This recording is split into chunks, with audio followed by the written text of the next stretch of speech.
doing a podcast like this, Hunt for Real podcast, and doing my other one, the Sporting Dog Talk, I'm always trying to think, what are things I want to talk about, and who's the best guest to get on for that? And one thing lately that's happened that I'm hyper aware of, which is going to lead me full circle to why I contacted you and wanted to get you on, is I'm looking at these hunting opportunities and I'm seeing them disappear. And it's for various reasons. It might be to protect the resource. It might be because residents hate non-residents and want to cut them out.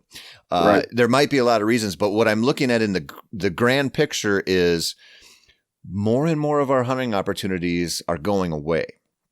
And I thought, man, Durkin's the guy for this. Like, I gotta reach out to him, and I want to talk about that.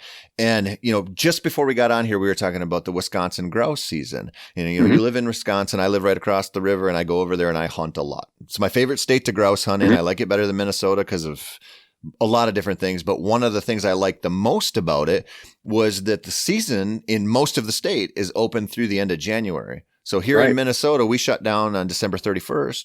I could skip over across the river, and I've done this up until last year. Usually 2 weekends, my buddies and I get together and we go hunt January hunts, and we have entire county forests to ourselves.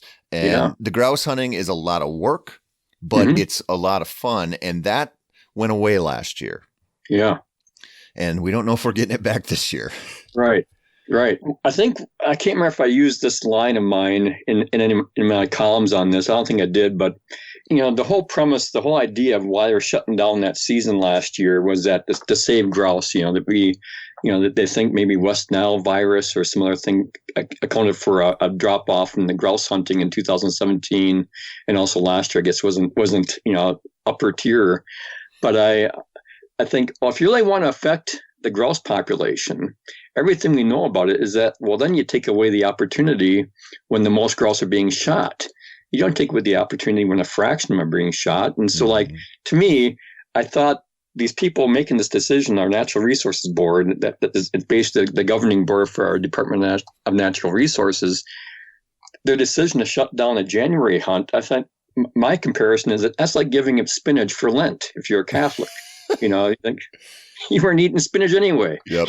Where's the sacrifice? If you guys really want to show that you're ready to put your neck out there and do something demonstrable that can actually really maybe save a few grouse and push them into next year, whatever your object is, well, then you shut down the grouse season in the first month of the season. Yep. You cut it off from, I think it opens middle of September. And I think, well, that's when the guys are out there in like early October, in mid-October. That's where you could really make an impact on how many grouse are being shot. But of course, nobody would do that because it'd be political suicide. But, it's like they go after the low-hanging fruit, which really accomplishes nothing. That's the problem with it. This is smoke and mirrors. I mean, when you look at it from a practical standpoint, if you shut down the first week of the season, you'd save more grouse than shutting down the last month. And definitely. I mean, I've hunted over there a lot. In the entire probably decade that I've been hunting that late season, I have never seen another grouse hunter. Ever. Mm-hmm. And I've seen boot prints once in a while, snowshoe prints once in a while. But if I go, mid-September opener all the way through the end of October, I will probably in a full day, I'll bump into somebody else running a dog out there. Yeah. And it's like, it's so frustrating because it just doesn't make sense to take away that opportunity. Mm-hmm. Oh yeah. And right now there's still our Natural Resource Board is still leaning toward cutting it off again this year with an emergency order. And I think, but they cannot show us, at least they haven't shown us yet, anything scientific to back up that decision. And I that's where I really get irritated with some of the policy that gets made in our country and in our individual states is when we claim to be a science-based agency.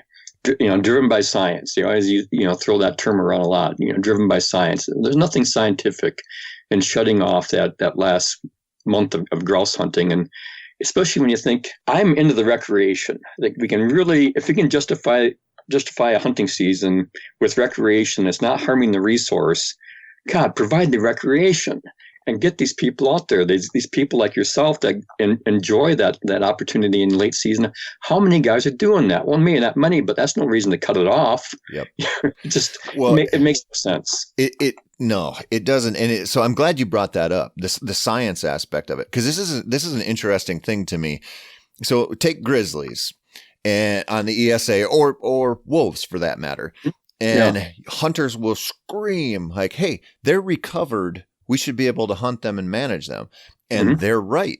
The whole idea behind the ESA is to bring these animals back from the brink of extinction and get them to a manageable level. And we use science to put them on, and we should be using science to take them off, but we're not. We're allowing this social aspect to creep in, and they're using the court systems. They're using a lot of things to keep these animals on the endangered species list.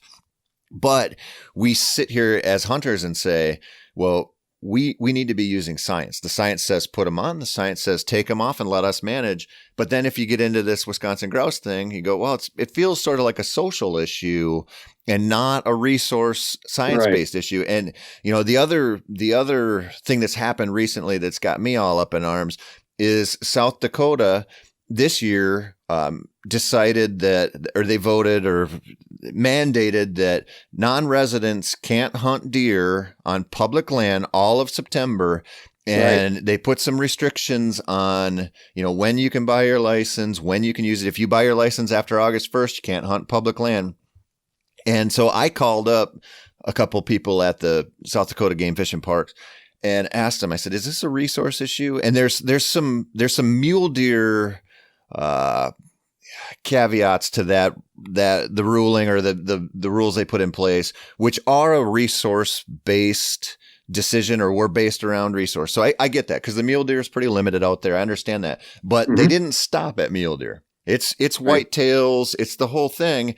And I finally got them to admit, like, no, it was social pressure. Yeah. And I get it. Like, I know there's some guys in South Dakota that hate my guts. I get it. Like, I know why you don't want a bunch of non-residents on your public land. You want easier hunting. I understand that. Same thing with Colorado residents and the elk thing. Believe me, I get it. But when we look at the long-term impacts of hunters advocating to take away hunter opportunities, that scares the hell out of me. Like, I don't think the hunting world that my daughters inherit is the same as I've got. And I think it gets worse and worse if we keep doing that stuff. Yeah. Yeah. And I think too, a lot of this stuff, when I hear all this non-resident bashing, I mean, I live in central Wisconsin, and it's no different from people in central Wisconsin when there's a problem going on locally in our woods or out in the rural areas. What you'll always hear is, oh, so it's people from Chicago. Oh, so it's people from Milwaukee. They always blame the people from downstate for these problems. But then you start interviewing the local warden about, who's actually working on some of these cases, whether it's ATVs going running amok or whatever it might be. Well, you won't be surprised to hear it's usually the locals that are causing the biggest problems. Yep. And so the non-residents are such an easy target. And I always like to think, Tony, that the people who are willing to lay down the money to go out west and hunt and put that investment in year after year, like some of us do. Now, typically, these are folks who are probably some of the best hunters we have. The guys who are most into it. They want this to continue. They aren't out there to muck up somebody else's hunt. And so I just get I get tired of that persecution complex, this xenophobia, whatever it might be, of fear of the outsiders. Yep. I just don't think usually it can really be justified. I remember you bring up South Dakota. I remember one time I was bow hunting out there in the late season, like it was around December 10th or so. And when I got back to my truck, there was people combining a nearby field. And, I was parked where I could park. I could not get any farther off the road. But it's still, when I got back, here's this nasty note on my windshield about cheeseheads hunting in South Dakota and no respect for the farmers and all this kind of stuff. And And I think, oh man, you don't think we have farmers in Wisconsin trying to make a living too? You don't think Yep. I'm aware of? I mean, I just found it kind of insulting, but I thought it's such an easy target to go out and blast the non-residents, and I just, again, I don't know why that. And I doubt they'll have anything to show for it 5 years from now that anyone's any happier. No. They'll find that hunters are still complaining about this or that, and I like the story I often tell Tony to I'll wrap this up.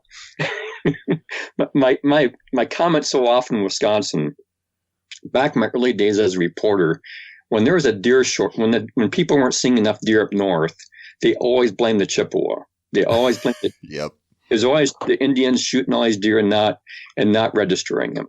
Well, then years go on, life goes on, and by the early 2000s, no one's complaining about the Chippewa deer hunting anymore, at least not publicly. Now they're complaining it's all about wolves. Wolves killed them all off. And I think, oh, gosh, there's always someone to blame.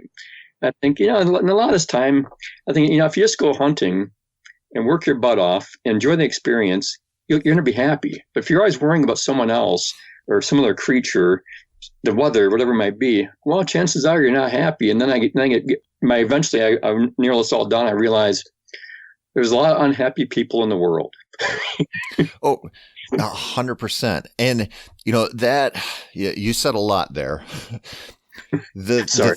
No, it's okay. The thing about the non-resident hate, and South Dakota's prime for this. The worst I get treated year in and year out is in South Dakota. Wow. And I'm sitting here and I'm going, if you have trouble finding big bucks on public land in South Dakota, it might not be my fault. That might be on you, because it's the hunting there is incredible. And guys will say, well, we want to keep it incredible. Like, man, I get it. I understand that. But when you start taking away opportunities and you use this loophole to say, well, we have this segment of our hunting population that we can punish. So here's what's going to happen. I'm just looking into my crystal ball here. So fewer people buy licenses there. So what's going to happen next year? The license price is going to go up. And what it's going to do is it's going to feed into this, the hunting's becoming a rich man sport thing. And we look at this like, you want to talk about an enemy of the people. You're advocating to take away hunters' rights or hunters' opportunities. And now, because of the response to that, you're probably going to punish the rest of hunters forever because it's going to be a higher price. And that's like this self-perpetuating cycle. And we've seen it play out in other states. And I'm not saying like, I don't have the answer for how to stop this. We've seen this. It's coming. It makes me super nervous. And that whole thing you brought up about, the residents looking at non-residents like they don't know what they're doing. I'll tell you what, man, I've hunted in a pile of states, a pile of them on public land. And what I see is about 80% of the people don't want to work that hard. They're just out there to hunt. They like to hunt. They're just, they're not getting after it too hard. And then about 20% are, and I don't ever see like one state's full of good hunters and one state's full of bad hunters. Like it's so consistent across the board. And to just say, well, the 100,000 bow hunters in this state, they don't know what the hell they're doing, but the 100,000 bow hunters in our state, yeah, they know what they're, come on. Like it's crazy talk. Yeah. Yeah. And the thing that one thing I've really enjoyed over the years in my work, I used to think, back when I was, maybe in my early 30s, late 20s, I used to think I was pretty good at hunting and fishing. And I still think I'm okay at it. But I started hunting and fishing with guys as I became an outdoor writer and covering the outdoors for newspapers here in Wisconsin. I started figuring out that, in the big picture, these guys are a lot better than I am at this stuff. They're able to sense something in that rod that I don't feel. They're able to pick something up in the woods that I don't see, or I don't sense, I don't smell, I don't hear. And I really came to understand that there's some damn good hunters and fishermen out there that I'm not in their league. And I just don't have any problem with that. I just figure, well, we all have our strengths and weaknesses, and I can get along, and I can do this and I can do that. But I've learned not to. I learned real quickly Wasn't some late in life thing. I learned it pretty quickly that no, some people are really good at this, and we should just respect them. And that's where have a problem with some of this non-resident stuff is that lack of respect. I don't think we're out here to mess with your hunt. Why would we want to do that? We don't want to ruin this for you. But yet, again, I think it's just a convenient target that states can show their guys that, hey, we're looking out for you. But really, 5 years from now, they will not be any different. They'll just find something else to blame. Yeah. I mean, I agree. And I think your example there of being around people who are really good at this stuff is important. My first real experience with that was tournament fishing in college when, pick a big lake anywhere, and there'll be lots of people who fish it who think they really know what they're doing. Send in the best tournament fishermen from whatever tour you want and watch how they do it. And they are operating on a different wavelength. Yeah. It's the same thing. You see this, in hunting, it's a little harder to see because we've got a situation with hunting where you can buy your way into success. And so you can buy your way into huge animals and opportunities. And that looks like that kind of person you're talking about, but it's not. You take somebody who can go out to Colorado in an over-the-counter unit and kill elk every year. You're dealing with somebody who's either got something figured out that's, some little place they can get to that's untouched, or they've got skills that a lot of people don't have. Yeah. And and that's one of the things that I think about a lot, because people will email me a lot and say, I want to go to Nebraska the first time, or I want to go to North Dakota, South Dakota, wherever, do my first mule deer hunt, whitetail hunt. And they'll say, I need some tips, or, what do I do here? What do I do there? And I respond to all of them. I try to point them in the right direction. But the problem is I don't know how hard they hunt. I don't know what their experience level is. I don't know if they're going to sleep in 3 mornings or if they're going to be out and, get after it real hard. And so it's like, there's all these variables you think about where you're like, I don't know what you're going to put in and what your experience level is. So I don't really want to be on the hook for your success because I don't know, Yeah. Well, and the thing, I'm sure you've seen this. I'm very much aware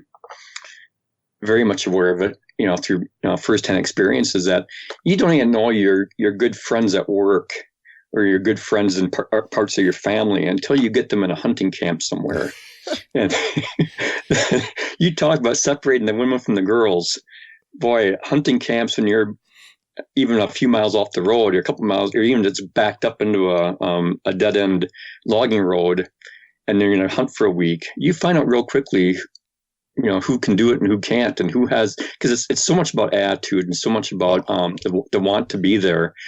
I've had guys where I thought all the way out west that is going to be a good hunt. I'd never hunted with them before. And then it's funny how all of a sudden you're away from the truck, you're in that camp, you're now stuck with each other for the next week.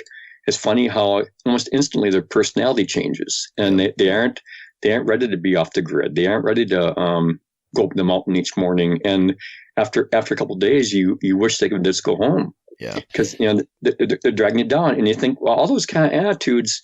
When you see those kind of attitudes firsthand, you realize, well, that's what is driving a lot of this. And you get back to our original conversation here about the whole idea of envy and wishing they had something. And there's so much that goes through these hunting and fishing distribution of the wealth, so to speak, when it comes to how we distribute our hunting licenses and who we sell to. It's just and that's where I often find myself defending our wildlife agencies, because I think they're the people that got to deal with this every damn day.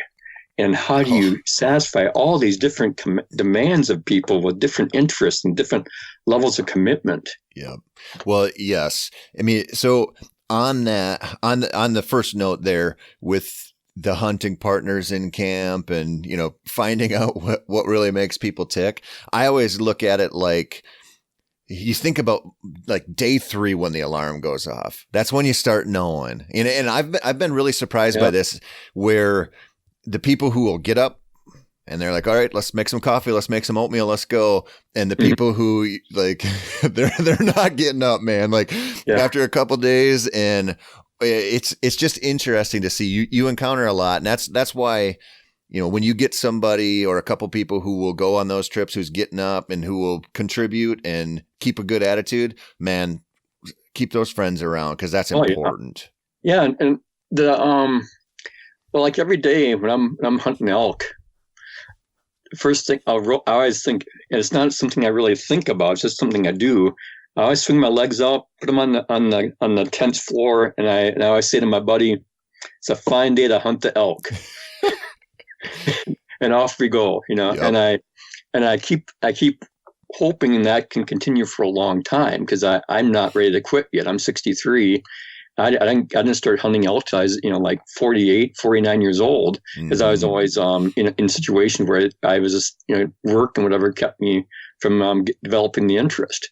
And then as I got older and realized, why aren't I hunting elk? And I'm still not very good at it, but I enjoy it. There's so many things that come into it that I can't always put into words, but of all the things I've been doing in recent years, that's it. That's what I really love.